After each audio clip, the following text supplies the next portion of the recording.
જે અભિમાનમાં એવું બોલે છે કે ભગવાનની પૂજા કરવાની મને ફુરસદ નથી.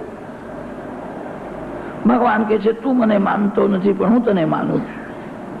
ભગવાન બધાને માને છે. ભગવાન બધાને પવન આપે છે, પ્રકાશ આપે છે. ભગવાન નાસ્તિકને સુખ આપે છે, તમને સુખ કેમ નહીં આપે?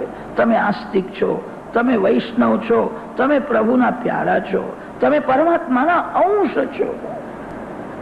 ભગવાન સુખ આપે એ પ્રભુનો પ્રસાદ માનીને ભગવાનને સાથે રાખીને સુખ ભોગવજો. અમુક સુખ મારે ભોગવવું છે, સુખ ભોગવવાના વિચાર કરીને મનને બગાડશો નહીં. પ્રહલાદજીએ કહ્યું છે સંસારનું કોઈ સુખ ભોગવવાની મને ઈચ્છા ન થાય એવી કૃપા કરો. કામાનામ રુદ્ય સંવરોહમ ભવ